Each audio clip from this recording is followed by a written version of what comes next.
कानपुर में आज समाजवादी पार्टी के राष्ट्रीय अध्यक्ष अखिलेश यादव शिरकत किए हैं। बताया जा रहा है कि वो एक पारिवारिक कार्यक्रम में यहाँ पर उपस्थित हुए हैं।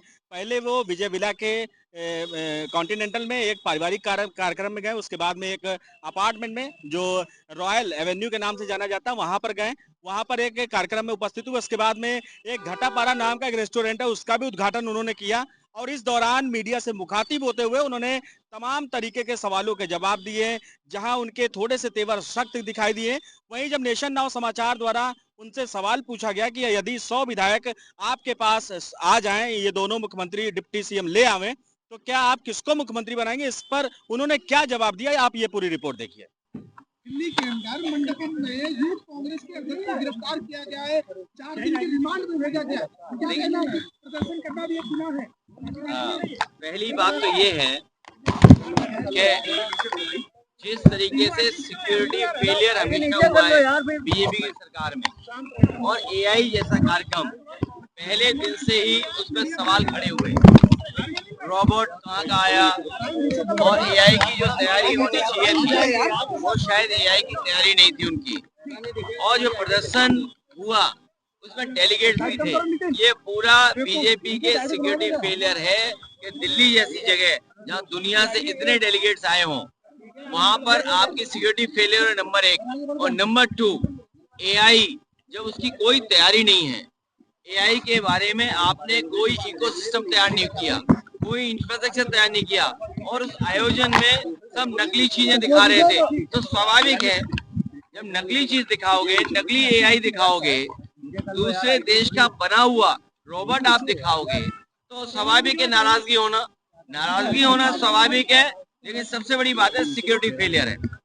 अखिलेश जी, शंकराचार्य पे मुकदमा लगाने वाला आशुतोष पांडे और यहाँ पर गोपी का मुकदमा यहाँ के पंकज दीक्षित ने उनके ऊपर आवाज उठाई है। देखिए, इसमें उलझो, सबसे बड़ी बात है पूजनीय शंकराचार्य जी का सम्मान हो, उनके साथ अन्याय न हो, भेदभाव न हो, और उनका जो सम्मान है उस सम्मान के तरीके से चीजों को देखा जाए।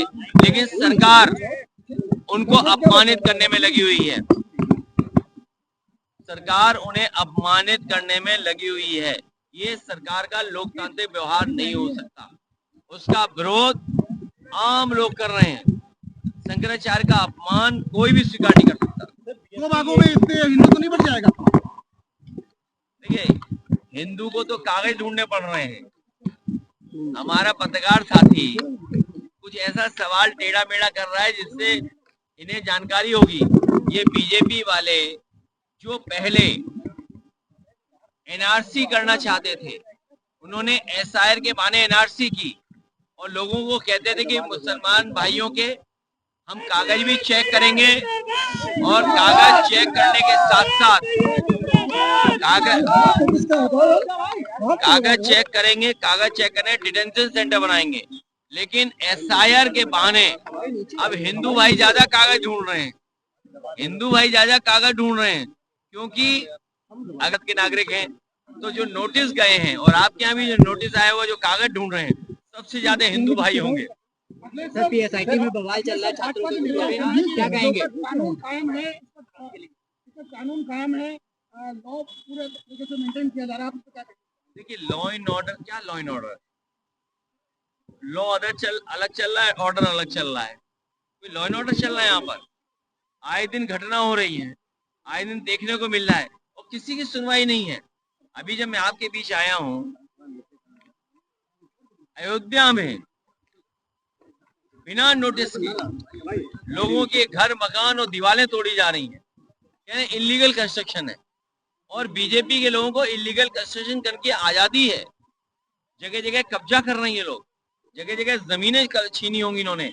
आप कानपुर में इतने बड़े शहर में हैं, सबसे ज्यादा इलीगल काम और सबसे ज्यादा जमीनों पे कब्जा अगर किसी ने किया होगा तो भारतीय जनता पार्टी के लोगों ने किया। ब्रजेश पाठक जी जब यहाँ पर आए थे तो उन्होंने कहा था कि तालाब पे जो कब्जे हैं उनको कब्जा मुक्त कराया जाएगा, लेकिन तालाब में कई कब्जों में बड़े बड़े अपार्टमेंट खड़े हैं।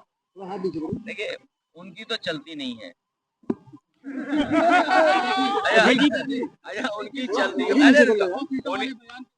उनकी चलती होती तो आप कल्पना कर सकते हैं कि बटुक जो हमारे पूजनीय भविष्य में हमें आपको रास्ता दिखाने वाले लोग, धर्म की चीजों को समझाने वाले लोग, उनकी चुटिया पकड़ करके अपमानित हुए।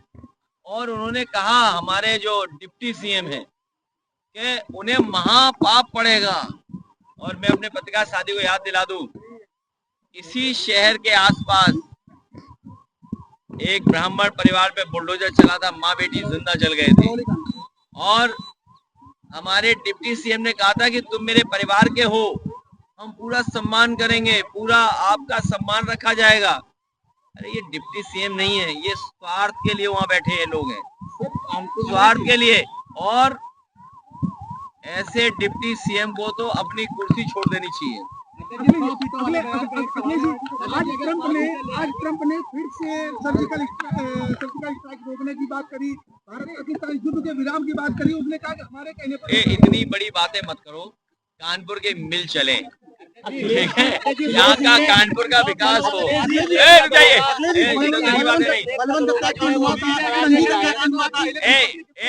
इधर उधर की बातें मत करो, हम आप मिलकर के नई सरकार बनाएं, बिजली सस्ती कराएं, सड़कों पर ट्रैफिक जाम न लगे, सड़कों पर सांड न घूमे। और यहाँ की कानपुर का जो इतिहास रहा है, कानपुर जो इंडस्ट्रियल टाउन रहा है, इसको पुनः इंडस्ट्रियल टाउन कैसे बनाएं और यहाँ पर इंडस्ट्री कैसे सपोर्ट करें जिससे रोजगार और नौकरी हम लोग दे सकें और यूपी की अर्थव्यवस्था में भी भागीदारी कानपुर की हो। मैं आपको भरोसा दिलाता हूँ, समाजवादियों की सरकार बनाइए। अभी तो गंगा गंदी बह रही है, समाजवादी सरकार बनने पर माँ गंगा की सफाई के साथ साथ प्लैंड और वर्ल्ड क्लास और देखने में अच्छा लगे, एस्थेटिकली आपका कानपुर कैसे सुंदर दिखे, उसको बनाने का काम करेंगे। अच्छा ये बताओ, मुख्यमंत्री चले गए जापान और देखने गए टोक्यो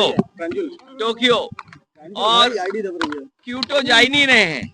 अब आप इसी से समझ लीजिए, जो हमारे देश के प्रधानमंत्री और उस समय के जो प्रधानमंत्री थे जापान के, उनके बीच समझौता हुआ था और ये बात तय हुई थी कि हम क्योटो बनाएंगे आपके वाराणसी को, और शायद कानपुर को बनाना चाहते होंगे लास वेगास, या शायद अब सिंगापुर देख आए हैं हमारे मुख्यमंत्री जी, तो कानपुर को खोद करके दोबारा फिर सिंगापुर बनाएंगे। रेप का आरोपी दरोगा जो है वो फरार चल रहा है। कानपुर में रेप का आरोपी दरोगा जो अभी तक फरार चल रहा है।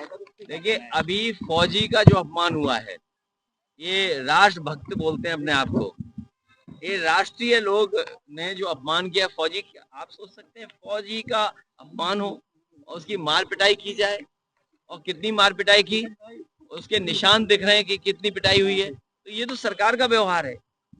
इस सरकार ने फौज के लोगों को अपमानित किया, शंकराचार्य को अपमानित किया, किसानों को अपमानित किया, बुलडोजर चला करके माँ बहन को जिंदा जला दिया, गाड़ी पलटा दी, और एक वकील हमारे नामारासी वो जेल में हैं।